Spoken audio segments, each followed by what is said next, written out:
This one is about to hurt some of y'all feelings, but the shit needs to be said because I'm honestly getting sick of it.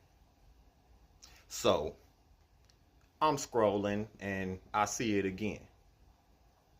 Chili from TLC being called the sellout for donating to Trump. Nick Cannon getting called the sellout because of what he said about Democrats. And then we got black ICE agents getting called sellouts for doing their job. And every time I see that word sellout, I'm not even looking at the people that's being accused anymore. I'm looking at the person that's making the accusation. You see, that word sellout is a confession. You're not exposing the people that's being accused. You're exposing how you think. Because think about the word that you chose. Sellout. That word only makes sense if you believe somebody was owned and then sold. So let's slow it down since people love throwing around words they don't understand. Who owned them? Who bought them? What was the price? Was Chili sold for a donation? Was Nick Cannon sold for his opinion? Were black ICE agents sold for a paycheck?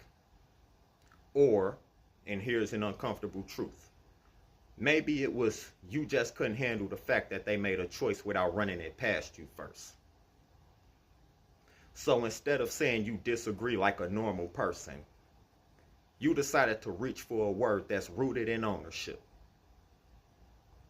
Because deep down, some of y'all don't believe in independence. You believe in assignment.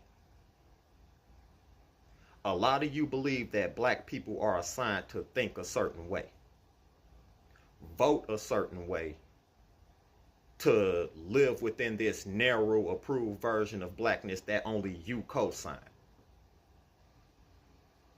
But the minute somebody steps outside of that assignment, a lot of y'all brains start to short circuit.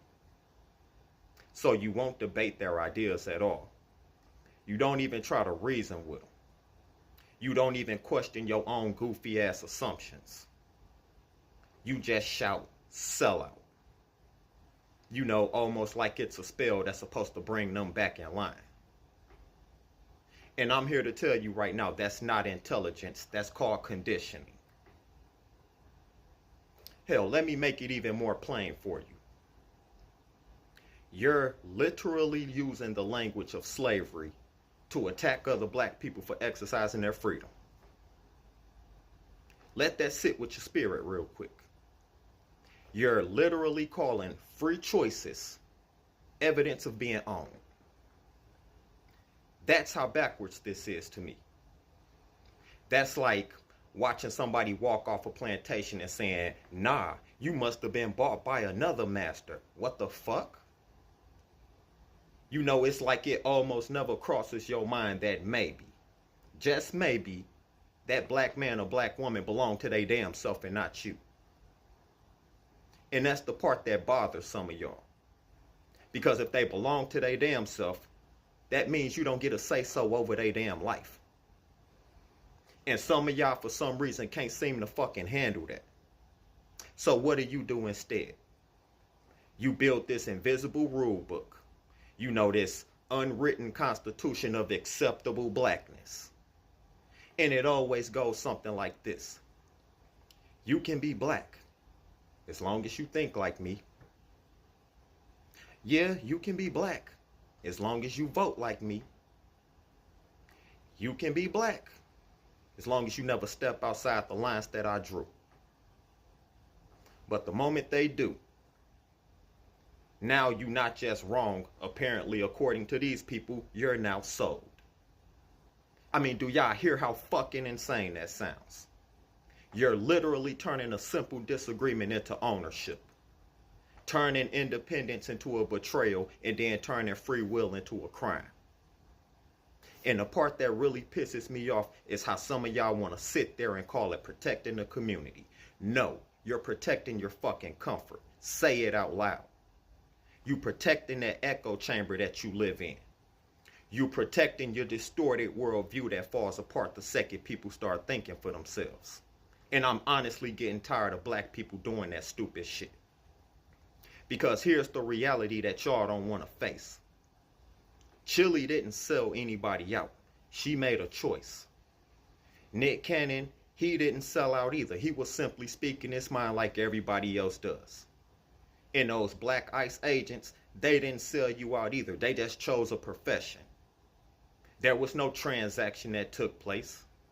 The only thing that happened was them exercising their autonomy. And by them exercising that autonomy, it exposes the control issues that a lot of you have. And that's why it irritates you. Because every time a black person moves freely, it reminds you that your rules aren't universal. They just preferences you try to enforce on everybody else. So instead of confronting that, you want to reach for that same tired ass label, sellout, which don't mean a damn thing anymore. That word don't hit like y'all think it does now, because y'all done bastardized the hell out of it. It's not exposing them, it's exposing you. Because you can't call somebody sold unless you believe somebody already owned them. And my thing is this: if that's how you see other black people, not as individuals, not as thinkers or free human beings, but as something that can be bought, controlled, and reassigned, all based on their behavior, well, I'm sorry to tell you this, but congratulations. You didn't break the plantation logic. You modernized it. That's the issue with our people today. It ain't about MAGA hats. It ain't even about supporting Trump at this point. A lot of y'all truly think it's y'all job to police another black person's choices, even when they're not harming you or violating any of your rights. And that is exactly where the fucking conflict rests in the black community. You don't own other black people. Hell, most of you don't own a damn thing, so you walk around acting like you own other black people. And that's the problem with a lot of you. You don't know how to stay in your own fucking lane and let other people do their own thing. Y'all seriously need to grow the fuck up and let that goofy ass mindset go. You don't own other black people. Period. But leave a like, leave a comment, and I'll catch you on the next video. I'm sick of this shit from y'all. Fix it.